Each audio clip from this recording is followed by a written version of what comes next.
Hi, this seems like a video that I've been waiting to do for ages and ages and ages, but today just seems like the perfect day to do it. Mostly because today was the first time Flying Scotsman had run on the main rails for well over a decade. The reason I'm zoomed in on this one at the moment is purely because this is how she looks at the moment. She's in Brunswick green with 60103 number, and it does look pretty good, but that's not the only model I've got.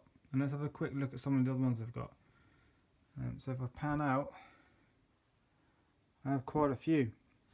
So I'm going to start over on the side with the model I got when I was very, very young. Apologies for the shaky camera, I am using my phone. This is the simple sort of starters railroad style. I have painted a few things. You can see there's a bit on there. I did add some lights in when I was much younger. This is just a very simple model. It is the A1 version, I believe, and it's when it was 4472 as well. So it isn't the immediate Scotsman, but it is the earliest model I've got. Moving along, we have the very lovely gold plated.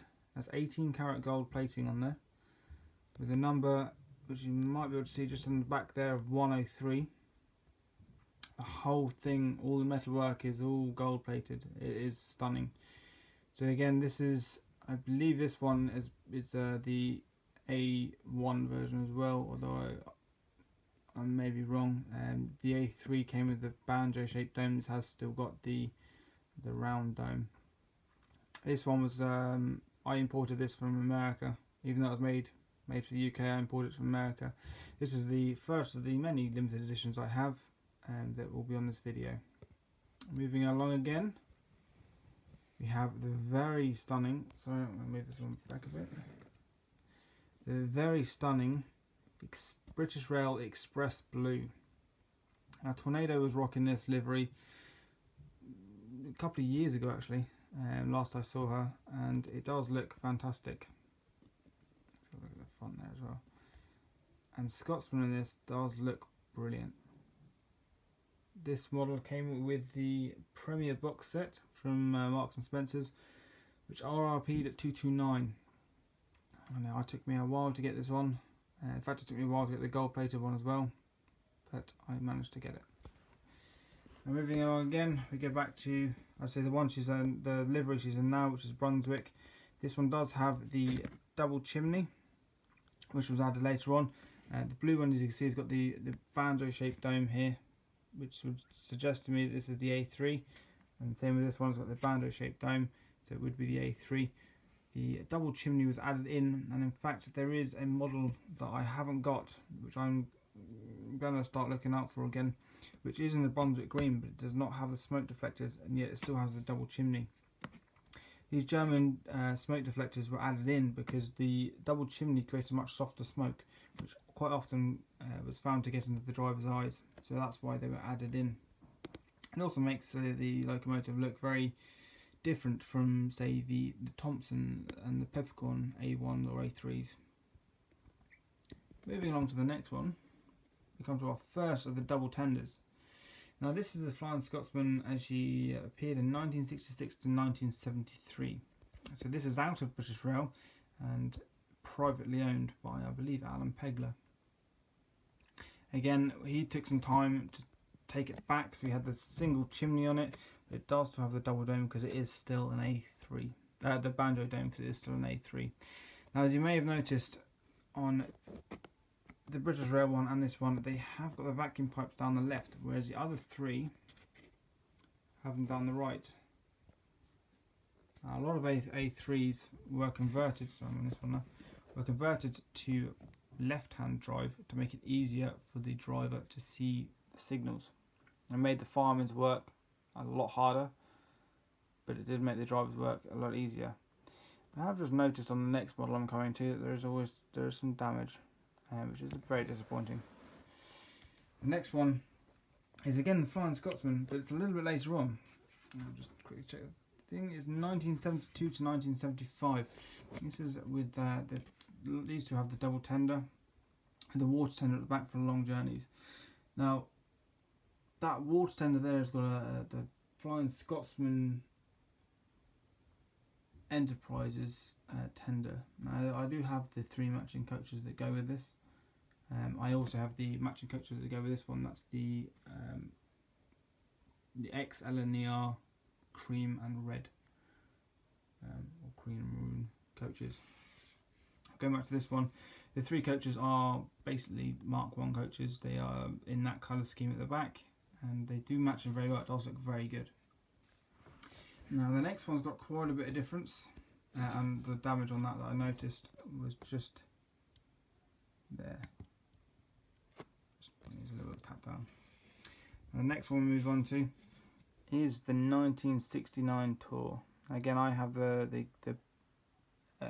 Pullman that goes with this. This actually was in 1969 when she went over to America. They had to modify it a few ways.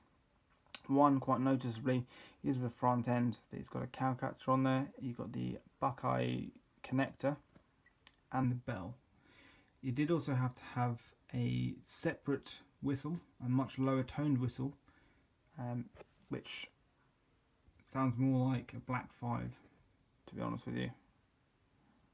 Again, this is the A3. It's got the boundary ship dome. It still has a single chimney, but it's a very detailed model, to be honest with you. It's the first one of these, with the exception of the blue one. It's the first one which has the more modern coal in the tender. I mean, with this one, you can see you've got the corridor running down the side, and in fact, it might be worth me going back and showing you the different tenders. So, the first one we've got, which is my first one, does have the corridor tender. The gold plated one does not have the corridor tender.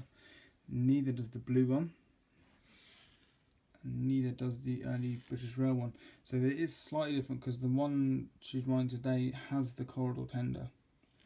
So this one here isn't quite as she is today. She has had a corridor tender. Obviously, both of these have corridor tenders because they match in, as does the America tour. From there, from 1969 to 1988, which is the year I was born, don't run that one. We move across to, as you may be able to see from here, the Flying Scotsman Australia tour. Now, I've been waiting to get hold of this for a long time. Now I've got it. It's one of the most detailed and most beautiful models I own. Again, this one has the single chimney. She has the banjo dome, but she has this lovely additional plastic headboard that I am a bit reluctant to take out the bag. So at the moment, she just got it propped up against the front of her. Again, you've got a corridor tender, and it is in this form that she achieved the longest distance travelled record. So that's the second record she has at this point. The first one being the first train to 100 miles an hour that was recorded, because it's believed that the city of Truro did get to 100 miles an hour long beforehand, but this is the first one that was recorded. Thankfully that thing's worn down, so you can see it does actually have some nice detail on the front. So just there, it is the connectors, the cup pins. Moving on to a more modern form. Now this is pretty much how she looked in 2004, just before her overhaul. She's got the apple green, the double tender, and the smoke deflectors. So this isn't anything she ever had when she was in service. She never looked like this in service. But the detail on this one, you've got the high voltage, you've did all the cab moves. Same as the other one, to be honest with you. Again, corridor tender. And this was released in 2011. This model, which is why it's at the end, because it's, I say, most of these are in chronological order. This one is not. You see as well, you got these large pistons, which the last couple of models have had, and so the pistons will look very good. Whereas if you go back further, they've got the older style, just plastic mouldings, whether they be, I mean that's a more more up-to-date one. The gold-plated one is a fairly up-to-date, but you can't beat the ones that generally look really good.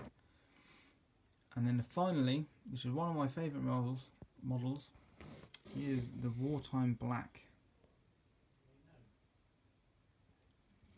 Now the Wartime Black one does come with smoke deflectors you can put on. It's got the double chimney, but going down the side you've got any northeast on the end on the tender. You've got 103 on one side, and funny enough, if I swing around to this side,